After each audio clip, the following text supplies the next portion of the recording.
Приветствуем всех! Сегодня мы погружаемся в источники о Барсбек-Кагане. Это правитель енисейских кыргызов начала VIII века.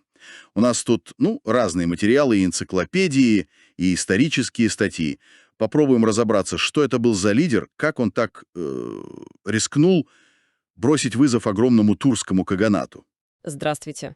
Да, фигура, безусловно, очень интересная. И важно понимать, Барсбек ведь не просто управлял кыргызами, в Минусинской котловине. Он ведь принял титул Кагана, а это в VII-VIII веках шаг серьезнейший. Это, по сути, заявка на равенство со вторым тюркским каганатом.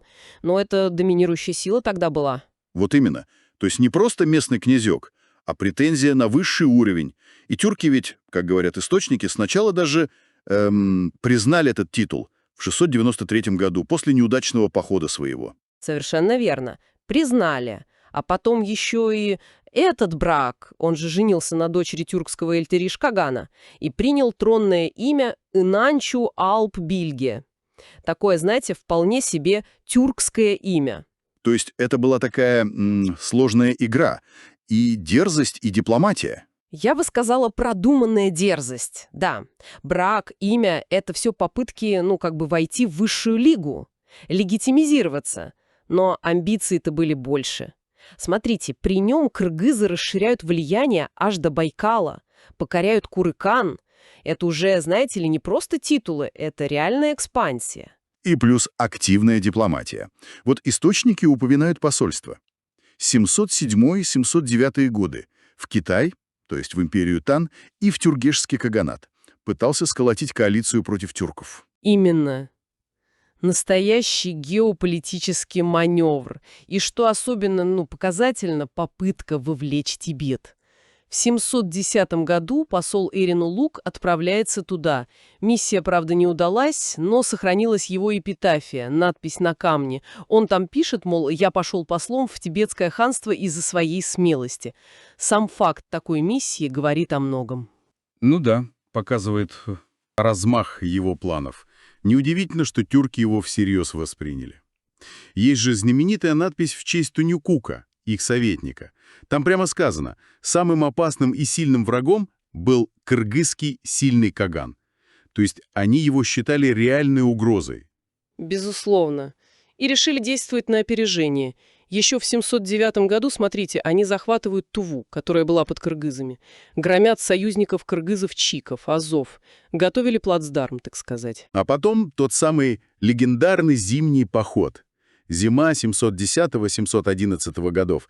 Это же невероятно. Тюркское войско во главе с Танюкуком, Культегином, будущим Бельге-Каганом, через заснеженные Саяны, зимой. Да, Танюкук сам потом писал об этом. Шли по снегу, который был глубиной с копье, пробирались через перевалы, леса. Это был огромный риск, но он оправдался. Они ударили совершенно внезапно. Вот как в архонской надписи сказано. «Мы напали на спящих кыргызов. Мы копьями прокладывали себе путь». Битва в долине Санга. И там Барсбек-Каган погиб. Да, погиб в бою. Какой трагический финал для такой фигуры. И что, на этом все закончилось? Каганат рухнул? А вот тут самое интересное. Несмотря на гибель Кагана, на тяжелое поражение, кыргызский каганат как таковой не исчез. Да, он попал в зависимость от тюрков, на какое-то время, но государственность сохранилась. Вероятно, правили его сыновья. Об этом, кстати, могут говорить уникальные енисейские рунические памятники с озера Алтын-Кёль. Скорее всего, их установили как раз сыновья Барсбека. Эти надписи — это же просто голоса из прошлого, да? Там такие строки есть. «Тем, что на земле я принадлежал к роду Барс и обладал отвагой, я не насладился». Или вот «Нас был четверо, нас разлучил Эрклик, это дух смерти, а горе».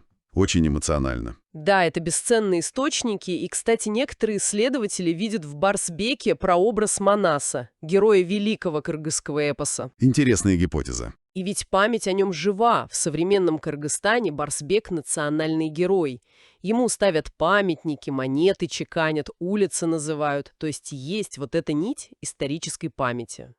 Получается, история Барсбека — это такой пример взлета, очень смелого вызова гегемону, активной внешней политики и трагической гибели из-за, по сути, дерзкого военного маневра противника. Именно так. И эта история прекрасно показывает всю сложность, всю динамику борьбы за власть в Центральной Азии в то время.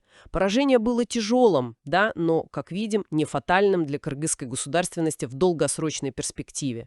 И вот здесь, конечно, нельзя не отметить ценность рунических надписей, и тюркских архонских, и енисейских кыргызских. Это же почти взгляд очевидцев. И вот знаете, какая мысль напоследок? Барсбек погиб, его каганат ослаб. Но проходит меньше 1,5 веков. И в 840 году именно енисейские кыргызы сокрушают уже уйгурский каганат, следующего гегемона, и создают свое великодержавие. Насколько вот тот опыт Барсбека, его борьба, может быть даже его поражение, насколько это могло подготовить кыргызов к будущему подъему? Хороший вопрос. Возможно, уроки той эпохи, той войны действительно не прошли даром. Это тема для размышлений, безусловно.